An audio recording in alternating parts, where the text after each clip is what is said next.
Penyakit langka yang hampir divonis. Iya, 80% dokter memvonis meninggal loh gitu.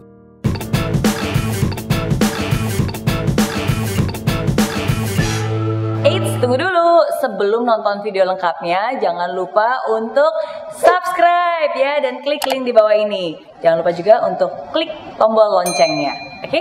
Terima kasih. Selamat menonton. Tapi sebenarnya di dalam proses itu ada episode lain tuh, kalau misalkan teman-teman yang ngikutin satu, saya pernah sakit dulu gitu kan. Iya. Jadi sebelum beres tuh sisa 1,4 M tuh saya sakit tuh. Betul. Wah, itu sakit parah. Wah, pokoknya.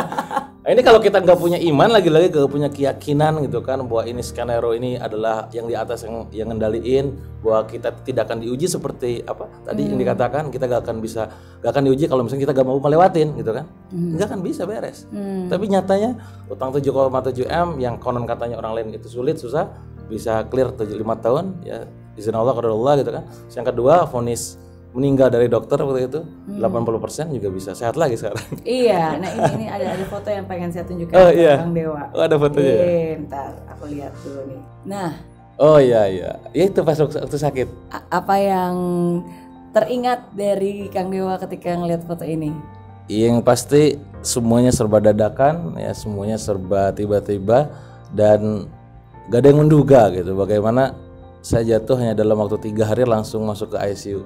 Di saat kondisi fisik semuanya fit ya, 100% fit, semuanya fit, tapi tiba-tiba dalam waktu 3 hari di ruangan perawatan, turun ke HCU, turun ke ICU, masuk ventilator, dan sampai kondisi koma dan seterusnya. Iya. Kalau misalkan kita gak punya iman, kalau kita gak punya keyakinan gitu kan, bahwa ini adalah bagian dari skenario Tuhan, kita akan sulit lewatin ini. Iya. Kita akan justru malah menyerah, bertanya-tanya, kenapa saya? Betul. Pernah gak sih kepikiran seperti itu? Maksudnya, aduh Tuhan kok jahat banget gitu. Yes. Maksudnya hutang belum selesai, hampir mau selesai, terus tiba-tiba harus ada seperti ini gitu. Emang salah saya apa gitu? Kayaknya dosa saya nggak sebesar itu deh sampai harus seperti ini. Nah, itu pernah saya tanyakan pada saat episode dulu saya waktu bangkrut, ya. Untuk pas waktu sakit itu saya gak nanya gitu justru. Nah, pas bangkrut dulu saya nanya gini, ketemu seorang mentor, saya nanya, tapi Pak, ini tuh saya nggak salah, kan saya ngumpulin duit orang lain, saya nggak nipu, gitu kan? Saya nggak salah saya apa? Kenapa harus saya, gitu kan? Baru nikah loh ini, karenanya nikah itu anugerah, gitu kan? Nikah itu indah, aku kok musibah, gitu. Wah itu katanya, itu apa? Ya kamu salah katanya. Salahku apa? Salah kamu adalah karena kamu nggak tahu kesalahan kamu apa katanya. Nusuk Pak di situ. Jadi saya tuh gak nyadar kesalahanku apa. Bisa jadi kesalahan kamu tuh, kamu mungkin ke orang tua ngebentak, mungkin kamu sombong, ya mungkin kamu pernah melakukan dosa yang memang itu terus diulang gitu kan.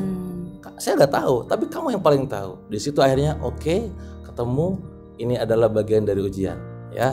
Bahwa manusia tidak akan pernah dibiarkan untuk mengatakan beriman kalau misalkan dia tidak diuji.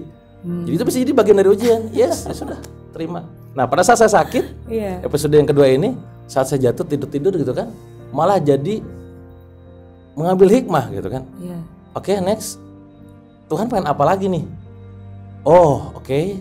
Berarti mungkin selama ini aku kurang bercengkrama gitu kan, langsung dengan Engkau. Ya sudah, ini waktunya. Mungkin sebelumnya saya terlalu sibuk dengan dunia. Mungkin sekarang waktunya istirahat. Mungkin dulu cuma sekedar memporsir tubuh. Sekarang waktunya saya tertidur gitu. Ya sudah, saya terima itu kan. Di situ saya istighfar, di situ saya sholawat, banyak nyebut lah ibaratnya, dan akhirnya di situ saya banyak tobat gitu pada akhirnya. Sudah, pasrah. Mau ngapain lagi? Terserah Engkau. Gitu. Iya. Dan ada bidadari yang selalu ada di samping. Iya. Ada 2 ya, orang tua dan istri. Oke. Ini penyakit langka yang hampir divonis. Iya, 80% dokter memvonis meninggal loh gitu. Ya. Dan karena langka ya, pengobatannya pun cukup sulit gitu. Secara obatnya dan secara harganya. Saya bahkan masih ingat invoice dari istri itu pas keluar tuh lebih dari 700 juta gitu. Itu pada saat keluar, belum termasuk paskanya. Makanya orang bilang bahwa GBS itu langka, itu benar ya. Saya di ruangan ICU itu pernah bedanya dengan stroke itu dia pada saat terdiam dia gak bisa gerak, tapi otaknya juga gak bisa gerak. Karena apa? Kalau penyakit stroke itu yang diserang adalah saraf pusat. Kalau saya GBS yang diserang adalah saraf tepi. Jadi otak tuh masih normal, bisa ngelihat, bisa mendengar, cuman nggak bisa gerak gitu. Kalau tangan gerak, sekarang kan tinggal gerak gini aja kan sekarang. Oh iya nggak bisa gerak ini. Nah waktu itu saya di ruang ICU gitu ya. Istri saya nanya ke dokter, dok, berapa pasien yang pernah ngalamin penyakit GBS gitu kan? Terus dokter bilang, oh kalau GBS bu, cuma memang langka sih, seingat saya cuma ada 3 katanya. Itu gimana nasibnya? Istri nanya ke dalam kondisi, saya tuh nggak tahu, dia tuh nggak tahu, saya tuh sadar gitu kan. Akhirnya dia jawab, ya itu bu katanya. Gimana? Ya yang pertama meninggal katanya. Di situ saya kaget, innalillahi saya bilang kan, saya innalillahi. Oh, ya gimana lagi gitu kan. Terus yang kedua bu, selamat bu, alhamdulillah katanya. Saya juga alhamdulillah, dia juga alhamdulillah. Tapi bu kata dia, belum beres ngomongnya dokter. Kenapa? Ibu tahu sendiri penyakit GBS itu tiduran di ranjang ya, makan juga pakai selang gitu kan. Pup juga di situ, biayanya mahal dan itu membuat istrinya tidak kuat merawat dia. Alhasil dalam proses perawatan istrinya meninggalkan dia. Di situ saya spontan langsung, saya sendiri yang justru malah innalillah gitu kan. Istri saya mungkin ya, oh gitu doang. Saya yang gitu kan. Aduh, gimana gitu kan. Nah, makanya kalau misalkan teman-teman lihat ada saya kisah hidup kami itu pernah diceritakan oleh Mbak Asma Nadia. Judulnya tuh Bidadari Untuk Dewa. Dulu itu judul buku novel itu tuh namanya Dewa gitu. Karena pengen ngangkat nanti suatu saat pengen angkat ke film lah kayak Miss Mary gitu kan. Tapi saya lihat, oh benar, Mbak, saya bilang. Mending namanya ganti. Pertama saya orang marketing, Dewa itu tidak menjual gitu kan. Oh ya? Dewa tidak menjual, mungkin yang teringat yang lain gitu kan. Kalau mau jangan itu. Kedua yang paling esensial adalah mending kalaupun mau diangkat jangan kisah saya, sudut pandangnya, point of view-nya. Kisah sudut pandangnya adalah sudut pandang istri saya. Bagaimana seorang wanita menikah dengan seorang suami gitu kan, seorang pria 18 hari nikah. Disalahkan, dijadikan kambing hitam gitu kan. Pada saat prosesnya dia gak pernah mendapatkan couple time yang layak karena duitnya juga gak ada gitu. Pada saat belum lunas, lalu uji dengan suami yang sakit gitu kan. Selalu ada kayak begitu. Nah makanya saya bersyukur banget ya bahwa dihadirkan seorang bidadari tadi gitu. Makanya saya bilang, wah, dan semoga saya berdoa dari situ. Semoga istri saya gak gitu gitu. Yang ninggalin gitu kan, dan alhamdulillah enggak. Terus yang ketiga, nah itu yang ketiga gimana dok? Nah yang ketiga suami ibu katanya. Hah? Iya suami ibu katanya. Ya artinya saya di situ innalillahi juga. Saya berarti kan orang apa 50-50. 50-50. Jadi serba mustahil ya. Serba mustahil. Saya pulang dalam kondisi cuma bisa kayak begini. Ya, katanya pemulihan butuh waktu 2 tahun. Dalam waktu 4 bulan pasca keluar saya sudah ngisi seminar. Wah, ini mustahil lah. Alhamdulillah bisa. Iya. Gitu. Ini ada foto. Ini saya nggak tahu ini kapan fotonya. Nah ini betul. Ini adalah ketika momen sahabat kami Mas Sabtu hari mengunjungi saya di rumah pada saat baru pulang. Ini saya dulu waktu di rumah sakit 80 kilo berat badannya. Pada saat pulang 59. Ini ya. Habis semua. Karena gak makan apa-apa. Mungkin juga masih belum 100% bisa berfungsi. Itu cuma bisa gerak. Gak bisa gerak gini, gak bisa. Ngangkat badan juga gak bisa. Soalnya dipopong sama keluarga. Cuma gini doang. Ngomong dulu saya latihan tangan dari 0 lagi, Miss. Latihan kaki dari 0 lagi. Bahkan mulut tuh ngomong sekarang lancar begini dulu dari 0 lagi. Sampai anak saya tuh Nabila namanya, pada saat kami fisioterapi mulut itu kan, ayo R katanya, R katanya, helikopter katanya. Ya gak bisa saya, karena butuh waktu. Dan lagi-lagi di situ kalau kita nggak percaya sama skenario Tuhan, berat rasanya ngelewatin. Ya, semua dari 0 lagi, bayangin, semua dari 0, gak bisa ngomong. Tapi pikiran normal. Ngomong misalkan saya pengen ngomong cepet gitu ya, tapi dia gak keluar. Tangan ngangkat gak bisa. Kebayang kalau kita gak iman gitu. Kebayang kalau kita gak punya keyakinan. Sudah, bisa dia putus asa. Betul. Tadi Mas Kang Dewa bilang anggap aja seperti sebuah pohon ya. Kan orang melihatnya luarnya, rantingnya, buahnya, tapi kan yang paling penting akarnya. Dan apa yang diserap oleh akar-akar itu. Ketika Kang Dewa terpuruk dan berada di tempat tidur di rumah sakit, mungkin nggak bisa bergerak, tapi kan otak terus berjalan, bisa mendengar, bisa memproses, bisa berpikir. Apa yang selalu dipikirkan dan dikatakan? Betul. Nah, saya bersyukur banget waktu itu saya sejak waktu kuliah itu sudah belajar ilmu tentang kayak hipnosis, hipnoterapis gitu kan, NLP dan lain-lain. Jadi kata-kata yang positif saya masukkan dalam pikiran saya. Makanya sama-sama dokter tuh nanya ke istri saya, Pak Dewa profesinya apa kalau boleh tahu? Oh beliau penulis katanya, juga trainer juga katanya. Wah kalau kayak gini saya percaya deh katanya. Karena konon katanya 60% penyembuhan dari dalam diri katanya, 20% obat, 20% lingkungan katanya. Oh yaudah, nah di situ saya waktu tiduran tuh, ya tadi, wah Bismillah, insya Allah bisa sembuh, kan. Ayo semuanya koordinasi tangan, kaki, semuanya gerak. Jadi menyuntikkan kalimat-kalimat positif. Kita pasti bisa sembuh lagi. Ayo maafkan diri sendiri, minta maaf diri. Kayak gitu, kayak menyuntikkan kalimat-kalimat positif. Dan itu secara tidak sadar nggak sadar, menyadari atau tidak ketika banyak orang itu berpengaruh banget ke kitanya. Jadi tubuh tuh kayak ditunaikan lah haknya gitu. Selama ini kita diporsir, sekarang oke, minta maaf ya, kita maaf ya, tangan maaf ya kemarin udah terlalu ini gitu, kayak ngomong gitu kan. Itu yang saya selalu suntikan dalam pikiran. Kalimat-kalimat positif, vibrasi positif, dan itu penuh dengan keyakinan pastinya. Iya. Dan kalau nggak yakin, sulit. Dan akhirnya terbukti. Alhamdulillah. Berhasil dan sekarang bisa ngomong dengan lancar, bisa terus beraktivitas, bisa terus membaikkan ilmunya.